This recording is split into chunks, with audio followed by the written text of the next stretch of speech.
So this album is like nothing we've ever heard before from Taylor Swift. I have two questions. Why is that and why now? I think for me it's really important to constantly challenge yourself. And also, I think you have to keep people's attention by surprising them. But as far as my musical direction goes, I would always like to keep people on their toes in that regard. I think that's the best way to be exciting. Are you worried about bruising feelings in Nashville? I'm not, actually. I think that on my last album, when the song I Knew You Were Trouble came out and spent 7 weeks at #1 on the pop charts, that was kind of like a warning flare. I love that direction. And so for this album, I don't think that people were surprised that I went in the direction of pop. I think people were surprised that I was honest about it.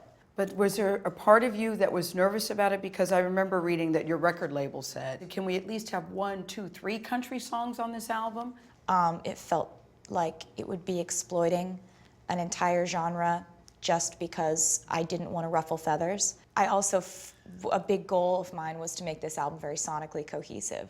So if I were to put a fiddle on a version of Shake It Off and service it to country radio, that would have completely shattered the entire idea I had that this album was going to have its own sound. Shake it off, shake it off. Players gotta play, play, play, play, play. Haters gotta hate, hate, hate, hate, hate. So the question is, what is Taylor Swift shaking off? What is that? It means different things to different people. It does, and that's my favorite thing about this song. I wanted to make a song that would help people get through their day.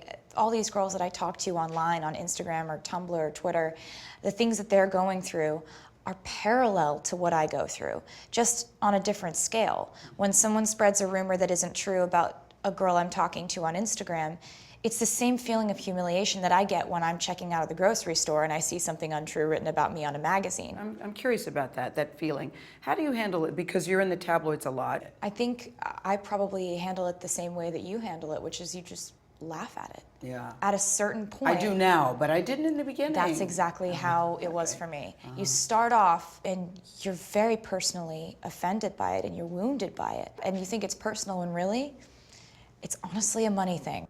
You know, and a lot of times in your music you write about your life, and the song that I just heard, Blank Space, tell me what that means to you. That song started out as a joke. I wrote it from the perspective of just kind of being very well aware of the things that have been said about my personal life in the last couple of years. Which, you're a serial dater. Yes.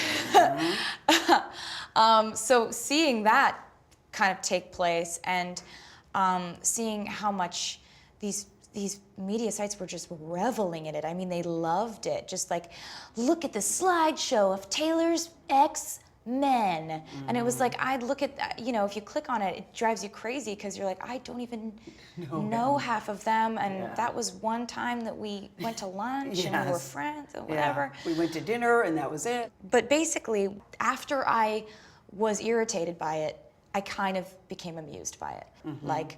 If I separate myself from it, it's actually a pretty complex character. And she's actually kind of exciting and interesting. You know, watching Taylor Swift walk around New York has almost become a pastime for a lot of people. And I wonder what that's like for you. Because no matter where we see you, you are always so well put together.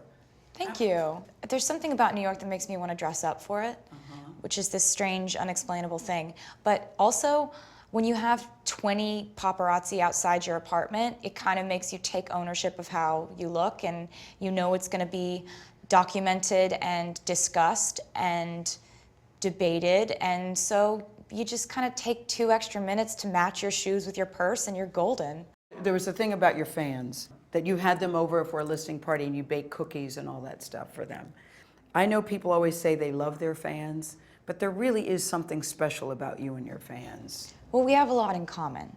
That's the thing. But Taylor, you go above and beyond the call of duty. You have them over to your house and you're baking cookies. Who does that? Well, it sounds like it doesn't make sense, but it just does in this scenario. Like, I love to surprise them. And in this case, it's that I handpicked hundreds of fans for these listening sessions and invited them over because I'm so wildly excited about this album. I needed them to hear it first. I read in the Rolling Stones article that she's protecting her heart like a fortress, and I thought, boy, I hope that's not true. I hope that your heart is still open to all possibilities. I'm protecting my happiness like a fortress. It's a very different thing.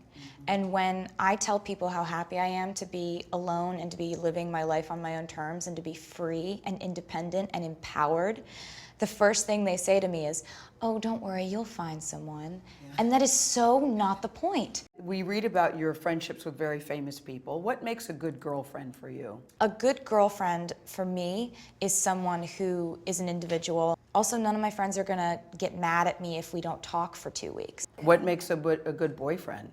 Oh, I haven't figured it out yet.